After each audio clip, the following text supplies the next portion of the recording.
Assalamualaikum warahmatullahi taala wabarakatuh.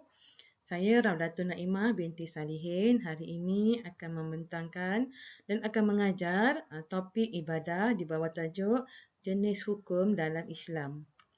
Baiklah, Saza harap anak-anak murid Saza bersedia dengan buku atau nota untuk catat apa yang Saza sampaikan ini. Jenis-jenis hukum dalam Islam yang pertama adalah wajib. Yang kedua haram. Yang ketiga sunat. Yang keempat makruh. Yang kelima harus. Okey, ada 5 perkara yang wajib diikuti, wajib diamalkan dan oleh semua umat Islam.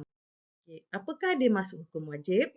Hukum wajib adalah seseorang akan mendapat pahala jika dilakukan dan berdosa jika ditinggalkan. Arti kata lain, hukum wajib ini adalah satu perintah yang diperintahkan oleh Allah kepada umat Islam untuk lakukan. Maknanya kalau ditinggalkan kita akan berdosa. Bila kita lakukan, kita akan mendapat pahala. Contohnya yang diberikan dalam gambar ini adalah solat 5 waktu. Solat fardu ataupun ibadah lain iaitu puasa di bulan Ramadan dan juga membayar zakat. Ini adalah perkara yang wajib diamalkan oleh semua umat Islam. Baik, seterusnya yang kedua ialah hukum haram.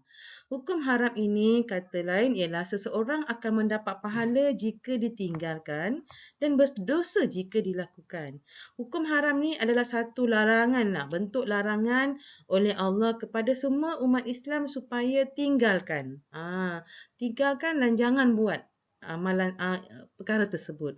Sebab kalau kita buat, kita akan mendapat dosa. Antara yang gambar yang Saza tunjuk di sini ialah minum arak, berzina, berjudi, merempin ataupun merokok. Itu adalah salah satu perkara-perkara hukum haram ya.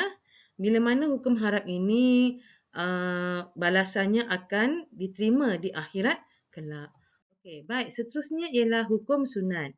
Hukum sunat ini ialah mendapat pahala jika kita lakukan dan tidak berdosa jika ditinggalkan. Hukum sunat ini adalah salah satu perkara yang diberi pilihan ataupun perkara sunat, perkara sampingan kepada umat Islam untuk kita digalakkan buat. Digalakkan buat supaya kita akan dapat pahala yang berganda-ganda.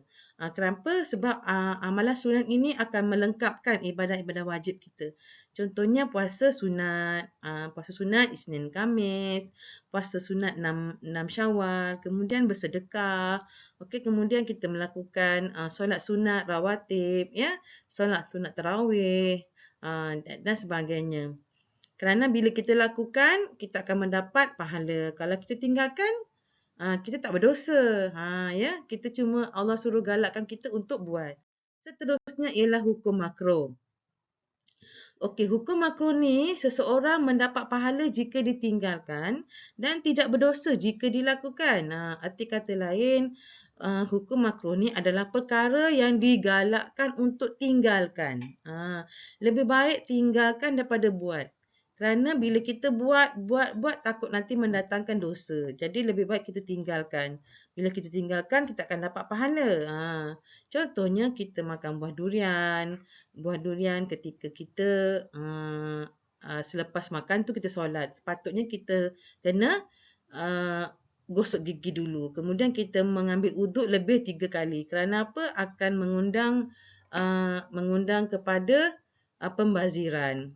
Seterusnya yang terakhir ialah hukum harus. Hukum harus ini ialah pilihan yang diberikan oleh Allah untuk kita buat ataupun tinggalkan. Kita buat.